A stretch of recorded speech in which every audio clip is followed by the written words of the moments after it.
गांव का एक आदमी जिसका नाम रमेश था घर की ओर जा रहा था। तभी उसे एक आवाज आती है। अरे ये आवाज किसकी आ रही है?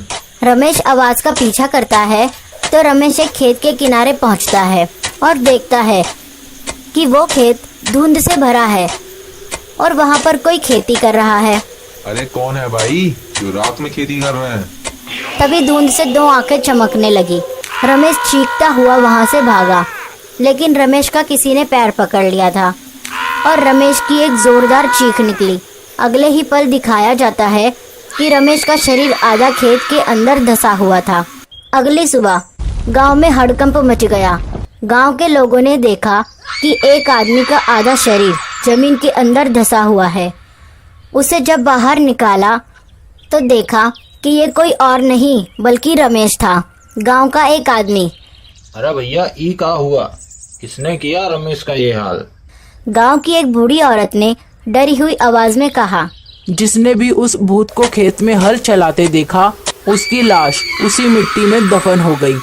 कुछ दिन बाद रात का 1 बजे का समय था। चांदनी रात में गांव का माहौल अजीब सा लग रहा था। गांव के बाहर एक बड़ा सा खेत था जहां सालों से कोई खेती नहीं होती थी। लोग कहते थे कि जो भी उस खेत में जाता है वो वापस नहीं आता। गांव के 3 लड़के अजय, दीपक और मनोज उस रात बहादुरी दिखाने के लिए उस खेत में जाने का फैसला करते हैं। अरे यार ये सब अंधविश्वास है, भूत भूत कुछ नहीं होता। चलो एक बार देख ही लेते हैं, फिर गांव वालों को बताएंगे कि वे बेवजह ही डर रहे थे। तीनों हंसते हुए खेत के अंदर चलने लगे। अंदर घुसते ही एक अजीब सी ठंडक महसूस होती है। चारों तरफ गहरी खामोशी थी। अचानक एक हल्की हल्की मिट्टी खोदने की आवाज आने लगी। अजय ने इशारा किया। वो देखो। सभी ने देखा कि खेत के बीचों बीच एक आदमी काम कर रहा था। वह झुका हुआ था, बस काम करता जा रहा था, बिना रुके, बिना थके। लेकिन कुछ अजीब था। भाई ये कोई किसान नहीं, ये कुछ और ही है। तभी वो आदमी अचानक रुका। धीरे धीरे उसने अपना सिर घुमाया और उसका चेहरा देखने के बाद तीनों की रूह कांप गई। वो कोई इंसान नहीं था। उसके आंखों में गहरी लाल रोशनी थी और मुंह से कीड़े गिर रहे थे। भूत ने एक जोरदार चीख मारी। तुमने मुझे देख लिया, अब तुम भी मिट्टी में मिल जाओगे। तीनों जोर से चिल्लाए और भागने लगे, लेकिन भूत ने एक झटके में मनोज को पकड़ लिया। मनोज की गर्दन एक ही झटके में उल्टी हो गई और वह वहीं गिर पड़ा। अजय और दीपक किसी तरह भागकर गांव में लौटे। अगली सुबह गांव वालों को मनोज की लाश उसी खेत में आधी दबी हुई मिली। अब गांव के लोग और भी ज्यादा डर गए। गांव के बुजुर्ग रामलाल काका ने कहा, वो वापस आ गया है। गांव के मुखिया ने पूछा, कौन वापस आ गया?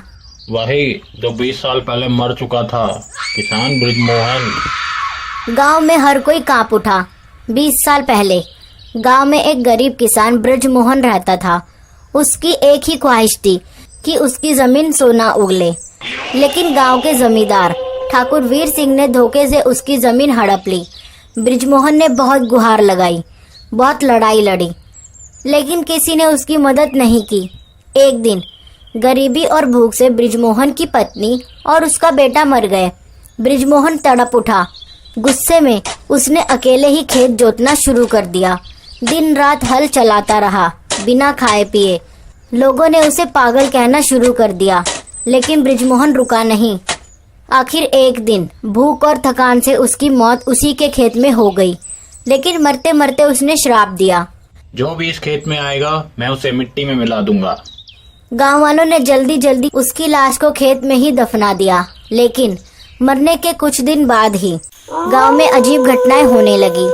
रात में लोगों को खेत में हल चलाने की आवाज आती। कई लोगों ने एक परछाई को खेत में देखा और फिर हर साल गांव का कोई न कोई इंसान खेत में जाता और उसकी लाश वहीं मिलती। लोग कहते थे, जिसने भी ब्रिजमोहन के भूत को हल चलाते देख लिया वो कभी वापस नहीं आया।